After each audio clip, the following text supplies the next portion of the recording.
ধরেন আপনার প্রিয় মানুষটা এখনো আপনার সাথে আছে, আপনাকে অনেক বেশি ভালোবাসে, অ্যান্ড একটা সময় পর আপনি দেখতে পান যে আপনাদের ভিতরে ভালোবাসাটা কম আর ঝগড়া ঝামেলা সন্দেহটা এখন বেশি হয়। আমি দেখেছি যারা খুব কাছের মানুষ হয়, খুব প্রিয় মানুষ হয়, তাদেরকে যখন আমরা এটা বুঝিয়ে ফেলি যে সেই মানুষটা আমার জীবনে এতটা গুরুত্বপূর্ণ, তখন সেই মানুষগুলো কেন জানে আমাদেরকে তুচ্ছ ভাবে।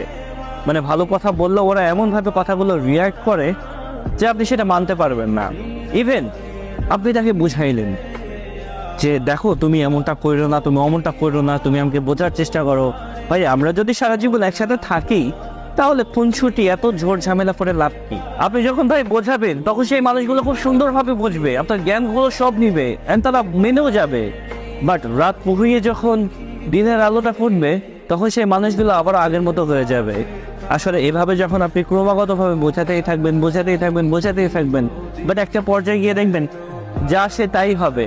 যখন আপনি তাকে বেশি বোঝাতে যাবেন তখন বলবে ও আচ্ছা, যেহেতু আমি তোমার যোগ্য না, তুমি আমার থেকেও বেটার একটা মানুষ ডিজার্ভ করো, তুমি তাকে খুঁজে নাও।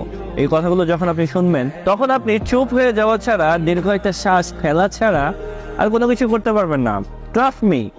আসলে এই মানুষগুলো ঠিক তখনই বুঝতে পারবে যখন এই মানুষগুলো আপনাকে হারিয়ে ফেলবে।